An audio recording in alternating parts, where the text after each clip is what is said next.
Bwana Yesu asifiwe. Ninaomba mchana wa leo katika jina la Yesu Kristo, yale machungu unayoyapitia siku ya leo yakabadilishwe na yakaanze kuwa baraka katika jina la Yesu Kristo. Uzito unaopitia Mungu akabadilishe kukae na baraka katika jina la Yesu Kristo.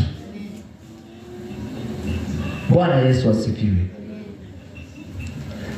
Ni mavazi ya aina gani wamekuvalisha? Ni kofia na aina gani wamekuvalisha? I want to encourage you today. Nataka nikutie nguvu, nataka nikutie moyo, nikwambia kwamba kuna Mungu ambaye halinganishwi na yeyote. Kuna Mungu ambaye anatuombea usiku na mchana. Bwana Yesu asifiwe. Walisema ya kwamba hautaenda mbali, lakini utaenda mbali kwa sababu ya Mungu. Bwana Yesu asifiwe. Walisema ya kwamba hutafanikiwa, lakini utafanikiwa kwa sababu ya utukufu wa Mungu aliye juu mbinguni. Haleluya. Kanisa, Bwana Yesu asifiwe. Ni mambo gani unayoyapitia? Ni jambo lipi ambalo unalolipitia ambalo ni nzito, ambalo watu wamekucheka, ambalo watu wamechukua wakaanza kukuongelelea? Ni mambo yapi hayo?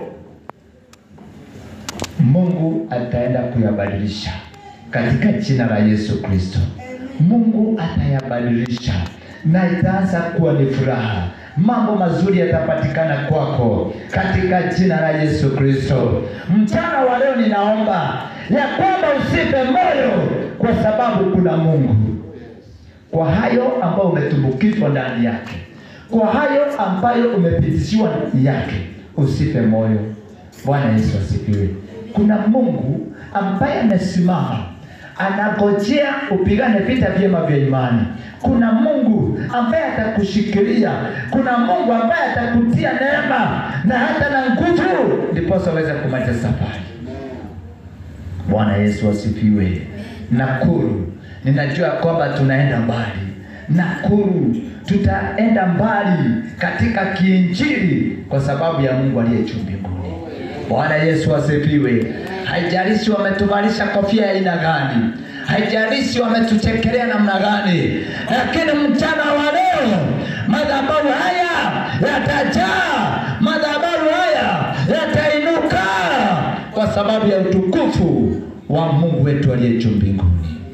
Bwana Yesu asifiwe. Tusimame mbele za Bwana.